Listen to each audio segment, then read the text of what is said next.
up a chair, pour up your heart. A little bit of life talk, a little bit of truth talk. Rhea, Kat, and Carmen, come on in. Laughing while they let the light shine in. Everyday stories, every little thing tied to the word that makes our hearts sing. Rhea, Kat, and Carmen, press play. Finding grace in the middle of your day. Real talk, real love, real God. Welcome to the show.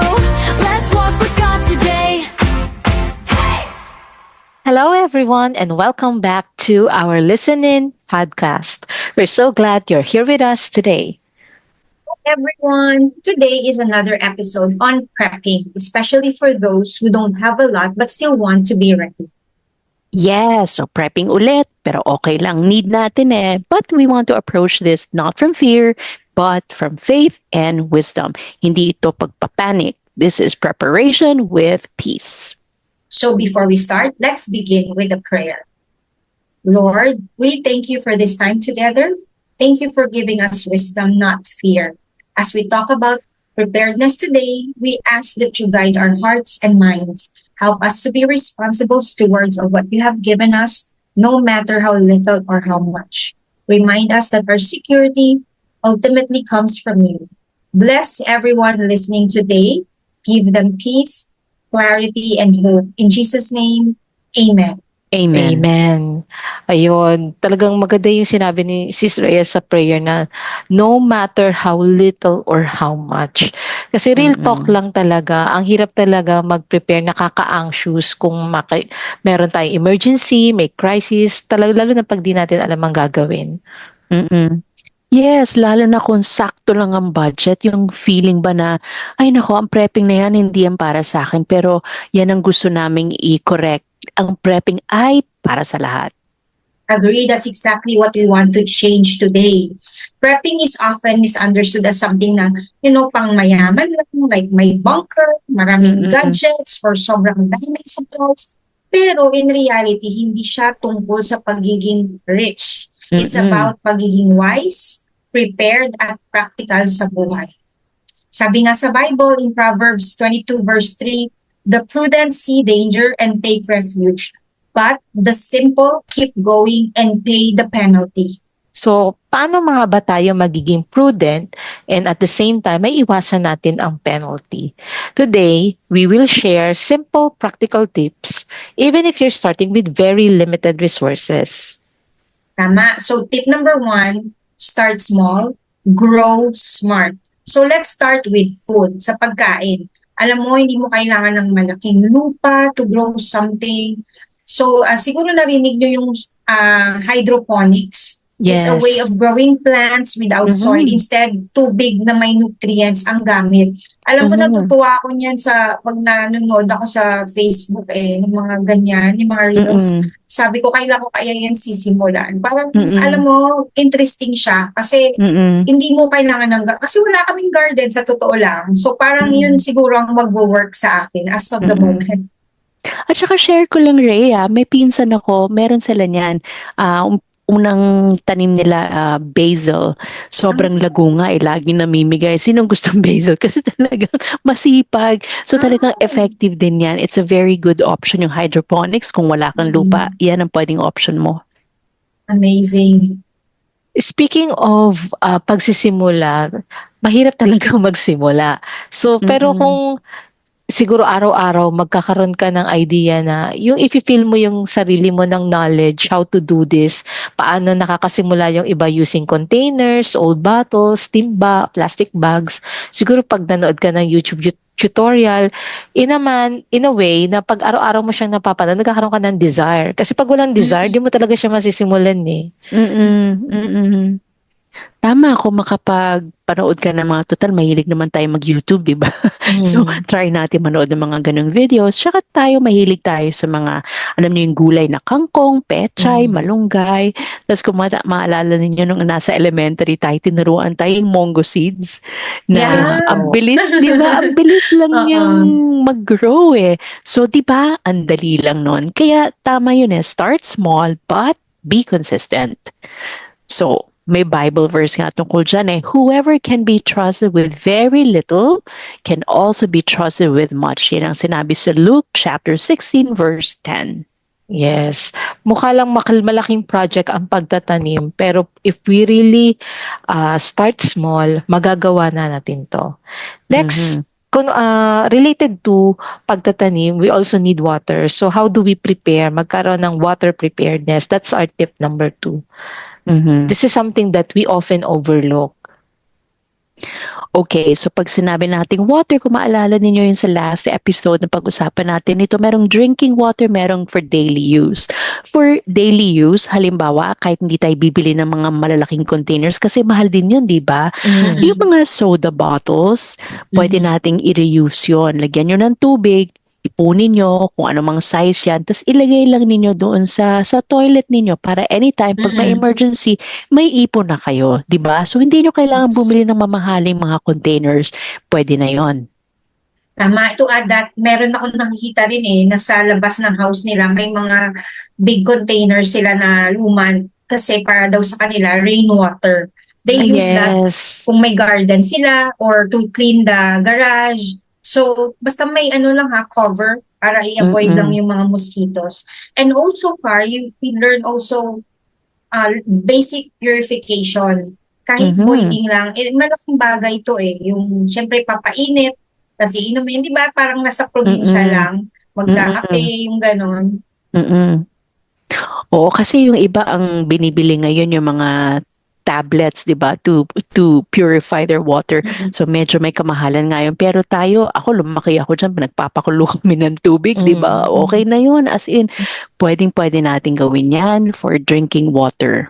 So, move on na tayo sa tip number 3, the extra one. Ano ibig sabihin nito? So, yun na nga, paano tayo mag-iipon ng mga groceries natin? Limitado ang budget. So, halimbawa, pupunta kayo ng supermarket or kahit sa sari-sari store, ang extra one is bili kayo ng isa pa. Tapos yun ang itatago ninyo at idadagdag ninyo sa inyong supplies. Ngayon, importante nga na-check natin ang expiration date. Merong sistema tayong dapat i-practice dito. Gawa tayo ng inventory para hindi natin nakakalimutan ano yung mga expiration dates na yan. Kasi minsan nangyayari yun, di ba? Dahil tinatago nga natin, di ba? Paano natin mamamonitor? Yung inventory, ilista natin kung ano yung mga nasa supplies ninyo. Tapos, yung FIFO, first in, first out. Kung ano yung mas mauunang ma-expire, siya yung nasa harap. Bawa, sardinas. Kung ano yung mauunang ma-expire, yan yung nasa harap. Muna nyo makikita, yung pinaka-late na expiration date, yun yung nasa pinakalikod. So, pag na-keep track ninyo, pag malapit na expire or almost expired na, di pwede nyo nang galawin yon at palitan ninyo ng kahit isa pang lata. Basta extra, okay na yon. Yes. Siguro maganda rin isipin yung i-extra ninyo is something na hindi talaga kumakain ng malaki sa budget nyo.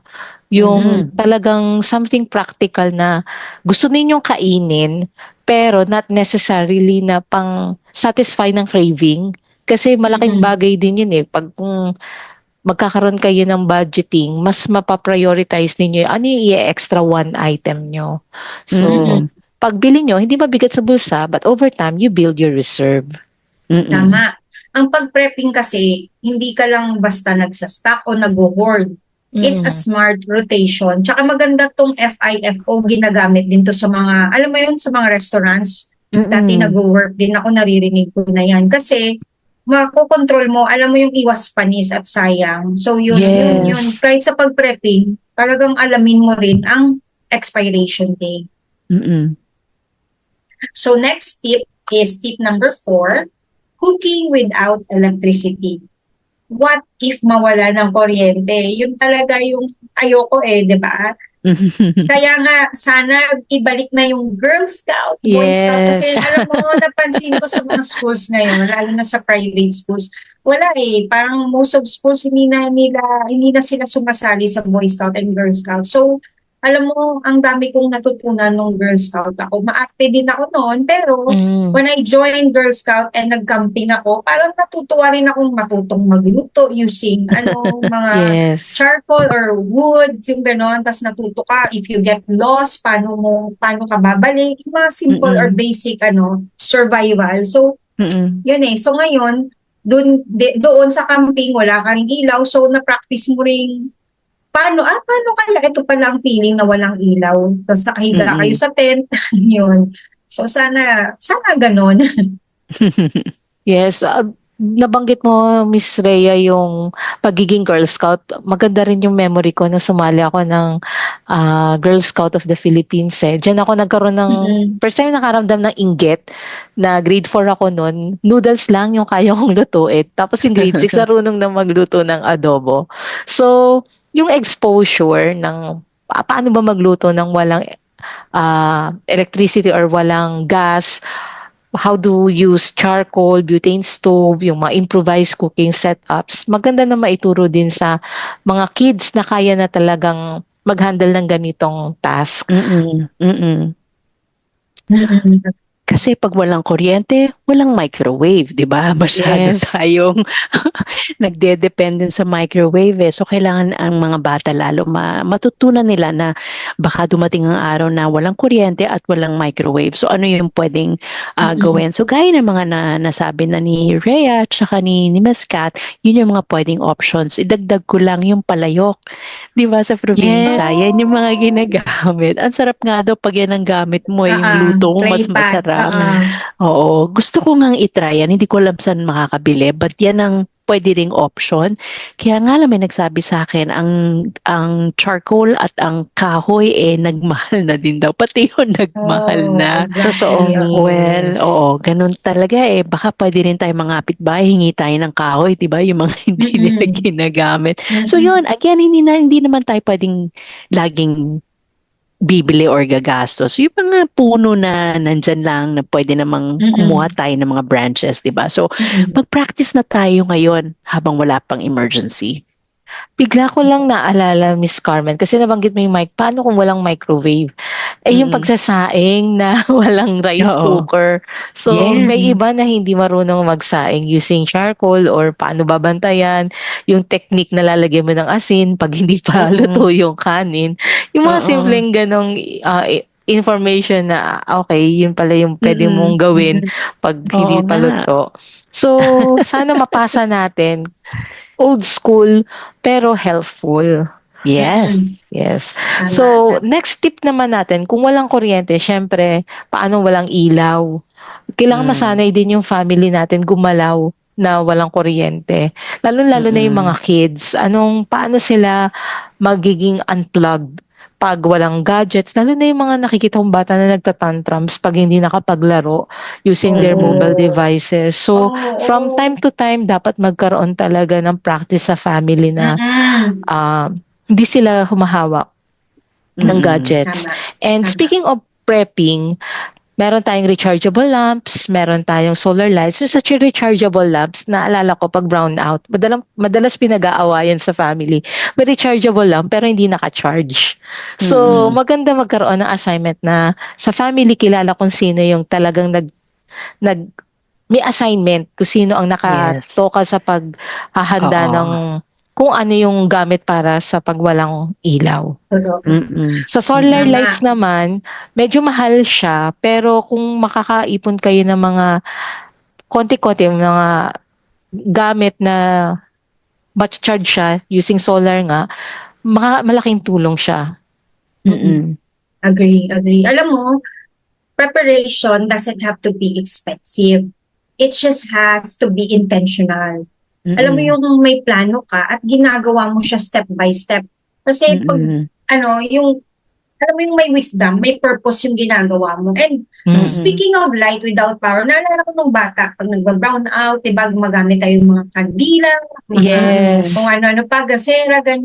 naalala ko si si Ilac Diaz ba yun? Yung Mm-mm. Liter of Light niya na project. Ito yung Mm-mm. parang movement niya na to prove na you can create light without traditional electricity. Gumamit Mm-mm. lang siya ng mga accessible materials like the plastic bottle, water, konting bleach. Ayun, may ilaw na. So, ito nga mas maganda to kasi iwas sunog pa to sa Mm. totoo lang. So, Mm-mm. para kung sa iba walang purpose to, this one talagang may purpose yung ginawa niya. So, pwede tayong siguro practicein natin kasama ng mga anak natin. Try natin Mm-mm. gumawa nito, 'di ba? Parang magandang project din yan, ano? Tama. Although may napanood din ako, yung mga sa kandila naman, kasi sabi nga mahal, pati ang Mm. kandila mahal na rin, di ba? Mm. Totoo. Merong isang prepper, alam nyo, yung mga, pag nagpupunta siya ng bawa ng simbahan o ng kasal, yung mga ginagamit na kandila, yung mga Mm. iniiwan lang, iniipon na yun, tapos tutunawin, tapos gagawa siya ulit ng panibagong batch ng Oh. kandila. Kasi pwede naman again, pwede Mm. tayo matuto sa YouTube, Mm. paano ang paggawa. Meron nga cotton balls, ilalagay mo lang siya sa oil. Yung mga ganun, Yes. matipid siya, di ba? So, Mm. at saka add ko lang nga pala, so lalo sa mga bata, pagka walang power, walang kuryente, walang luto, walang electric fan, napakainit, di ba? So, Ay, kung, oo, di ba, ang hirap, kung challenging. challenging. So, kung kaya po ninyong pag-ipunan ang power bank, gawin nyo na po yun kahit pa konti. Marami namang naka-sale na Tapos yung mga chargeable fan, kahit maliliit, malaking bagay na rin yun. Mm. Mm. Hindi, kasi yung mga solar, yung mga panels, napakamahal kasi niya. So, kahit Oo. yung mga power bank, basta meron tayong isa o kahit dalawa, malaking bagay na yan para sa buong pamilya. Agree with that one. Mm. So, moving on, tip number 6, skills over stuff. Ito yung isa sa mga pinaka-importante, yung skills. Mm. Halimbawa, first aid, cooking, repairing things. These are prizes. Kaya mga kids or mga mommies and daddies, yung mga anak nyo, kailangan maging sila sa mga yung TLE, magiging active sila dyan. Kasi Mm. napansin ko sa homeschooling, they give stress more sa mga ganitong activities kaysa sa mga importante rin ng mga major subjects. Pero alam mo, they stress more dito sa mga TLE, mga home economics, mga Mm-mm. MAPE, kasi skills is important. Kahit Yes. gaano karami ang supplies mo, kung wala kang alam gawin, mauubos Mm-mm. lang talaga siya. Pero if Yes. you have that skills, kahit simple resources, kaya mong i-maximize. Kaya Mm-mm. napakahalaga talaga ng skills sa totoo lang. Speaking of skills, nabanggit nyo, Miss Rhea, meron isang dito medyo popular, yung foraging or yung food hunting skill. Kasi sabi mo nga, kung maubos ng supplies, anong kasunod? And there is shortage. So maganda rin na ngayon, nag-aaral-aral din tayo, what are the available food that we can get from our environment? Ano yung mga Mm-mm. food na poisonous? Ano yung mga dahon na pwede palang lutuin? Kung mapapansin natin sa mga Chinese cuisine, meron silang mga dahon-dahon, may mga bulaklak. How come they eat those? Paano nila nalaman na edible yun? So, I think hindi ito popular sa mga Filipino unless nakatira talaga sa barrio or sa farming Mhm. area. So, siguro kung yung mga nasa city, invest some time, at least 5 to 10 minutes, get to know your surrounding. And speaking of surrounding, ito yung Bible verse na dapat natin panghawakan. For wisdom is more precious than rubies, and nothing you desire can compare with her. And Wow. speaking of getting to know our environment, malaki din bagay kung makakahugot tayo ng support from our community. Kasi hindi naman natin kailangan gawin lahat mag-isa.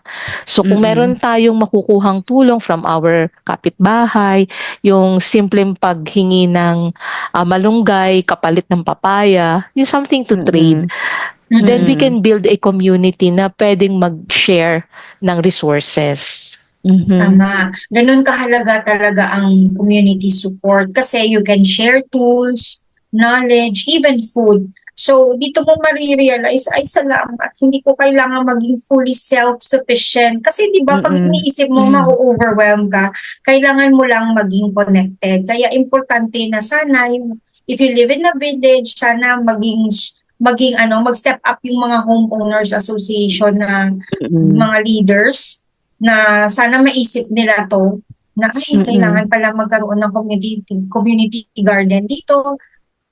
Sana nagkakaroon ng mga meeting para kung ano man Yes. mangyari, ready to, or kung meron na kayong garden sa bahay nyo, share it, dito tayo kikita-kita kung magkakaroon man ng shortage someday.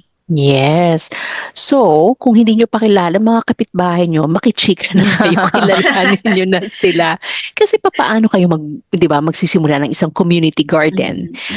Kasi ang community garden, unang-una hindi siya kailangan gagastos ng napakalaki, 'di ba? Mag-a-agree lang kayo ng mga kapitbahay ninyo saan tayo magtatanim. At saka aalagaan ninyo 'yan, poprotektahan ninyo 'yan, 'di ba? Yes. Yung mga gulay, sabi natin simple, kangkong, pechay, munggo, 'di ba? Ito yung idea ng community garden. Ako nga may hugot ako diyan, nalulungkot ako kasi nung nagtanong ako dito sa amin, talagang hindi maganda yung nasabi sa akin kaya sobrang nakakadismaya ba. Pero wala akong magawa eh. So anyway, this is where everyone must contribute. Yun yung ideal eh. So kung okay yung mga kapitbahay ninyo, you're in a good place. Sabi nga sa isang High School Musical song, di ba? We're all in this together. So sama-sama tayo, everyone, di ba? Let's all be friends. Yes. Ito nga yung maganda Yes. na ma-build sana sa ating community. Yung pagkaroon ng spirit of helping each other, of being Mm-mm. being there for each other. And Yes. sa pinakahuli nating tip, ito yung pagkakaroon ng simple go bag. You don't need fancy gear, just essentials. And when it comes to essentials, alam na alam yan ni Miss Carmen. Oo. So again, depende kasi kung ano yung resources na meron. Hindi tayo kailangan, 'di ba, yung gagastos nga ng malaki. So, go bag, bakit kailangan ng go bag? Kasi nga pag may emergency, ito yung dadalhin natin kung mag-evacuate tayo. Pwedeng pupunta tayo ng evacuation center or pwedeng meron kayong pag-aagrihan ng pamilya ninyo. So sa loob ng bag, ano meron? Syempre damit, tubig, pagkain, flashlight. Ang mga magulang, kung pwede ninyo dalhin ng mga importanteng dokumento, birth certificate, ID, etc. Kung pwede nyo ipalaminate para kung umulan, hindi siya mababasa, meron kayong ipapakita. Napaka-importante niyan. Lagyan nyo din ng tag na ang mga bags ng mga bata para if anything happens, madali kayong maghanapan. Ngayon, make sure hindi mabigat ang go bags ninyo kasi hindi to picnic. Yes. Ideally, kung makalagay kayo ng worth 3 days na pagkain, mas okay yon. Eh kung 1 day lang pala yung evacuation niyo, di wala namang mawawala. Eh paano kung ma-extend, di ba? So, wag mabigat para hindi rin kayo mahirapan. Also, another point, kung halimbawang nagkaroon ng emergency, si tatay nasa office, si nanay nasa bahay, ang mga bata nasa eskwela, paano kayo magko-communicate kung walang signal, kung walang internet, walang cellphone? Pag-usapan ninyong pamilya, ano ang meeting point ninyo sa simbahan o sa bahay ni ganito para kung hindi kayo makakontak sa isa't isa, hindi kayo magpapanik. So, pag-usapan ninyo ng pamilya, i-practice ninyo yan. That's a very important point na may peace of mind kayo. Hindi kayo mag-aalala, di ba? Pag biglang, naku, nasa na yung mga bata? Kasi napag-agrihan na ninyo. Yan lang. Wow. Maganda yan, Car. Kasi naalala ko, I know in Metro Manila, in NCR, na meron siyang division for 4 quadrants, north, east, west, south. Ito yung magiging earthquake hubs. This is for an example lang earthquake hubs. Kung halimbawa, this is for rescue operation, in the event na talagang grabe na yung mangyayari. So, kailangan nyo rin ito pag-usapan as a family if you are in NCR. At maganda yung meron na kayong, o dito tayo magkikita. Pero, pag talagang malaking na siya, at least alam nyo na as family, dito tayo pupunta lahat. Kasi baka naman doon kayo magkita, ay bawal kayo dito, hindi kayo taga ganito. Kasi nga, alam mo naman ng government, diba? Gusto nila kontrolado yan lahat. So yun, at least alam din ninyo kung if you work in ganito, alam mo kung saan ka rin pupunta para alam ng family mo kung nasaan ka. So that's also good. And I agree with what you said, Kat and Varna, hindi kailangan fancy gear and just bring the basic one. So use what you already have. Ang goal naman kasi ng go bag is simple. Makalabas ka at may basic needs ka na. Yes, I agree with what you said, Gar. Good for 24 to 72 hours. And go bag is not for comfort. It's for survival. So kahit anong bag meron ngayon dyan, kahit yung backpack ng anak mo na luma, huwag mo muna itapon. Pwede pang gamitin yan. Yes. Ay, tsaka add ko lang nga pala, wag nating kalimutan pag may alaga kayong pets, sila din may sariling go bag dapat yan, 'di ba? No one left behind. Wag natin iiwan yung mga alaga natin kasi meron ako mga nakita, 'di ba yung sa Taal, nung pumutok yung Taal, ang daming iniwan ng mga alaga, nakakaawa. So sana maalala din natin sila, kaya mag-prepare din tayo ng go bag para sa mga pets natin. Okay, so ang dami na nating napag-usapan tungkol sa prepping steps. So, syempre, lagi nating isipin na with everything sa pag-prepare ay ang pagdadasal, ang ating faith. At the end of the day, yes, we prepare and hopefully we will not panic. Yung fear, normal na maramdaman natin yan, pero wag tayong magpa-control at mag-panic kasi mas lalo tayong hindi makakaisip ng mabuti. Tama. Sabi nga natin, kung hindi tayo maghahanda, paano natin maharap yung mga challenges na darating? Preparation is wisdom. Though naghahanda tayo, it doesn't mean na wala tayong tiwala kay God. Our security is still in God. Agree. Hindi tayo yung naghahanda dahil alam mo, natatakot tayo. Diba? We prepare because we trust God and want to be responsible. Okay, so before we end, syempre ito yung pinaka-importante is we want to give an opportunity to anyone listening who would like to receive Jesus in their lives. So, syempre, very critical yung magkaroon tayo ng relationship with Jesus kasi ano pang mangyayari sa atin, di ba? We hold on to our faith and we can only call on the name of Jesus. So ito ang chance ninyo to have the opportunity to get to know Jesus. Yes, if that's you, I will read a short prayer and all you need to do is believe and have faith that Jesus hears you. Dear Lord Jesus, I know that I am a sinner and I ask for your forgiveness. I believe you died for my sins and rose from the dead. I turn from my sins and invite you to come into my heart and life. I want to trust and follow you as my Lord and Savior. In your name, amen. If you have prayed with us and you believe in this promise, you can reach out to a local church near you. For example, CCF, VCF, so you can be guided on your next steps. And as we end, remember, prepping is not about fear. It's about wisdom, faith, and stewardship. Remember, start small. Lahat tayo pwedeng mag-prep. So stay consistent and trust God in every step. Yes, need lang natin maging matyaga. Kaya natin to, guys. Thank you so much for listening and see you in our next episode. Goodbye. Goodbye. God bless you.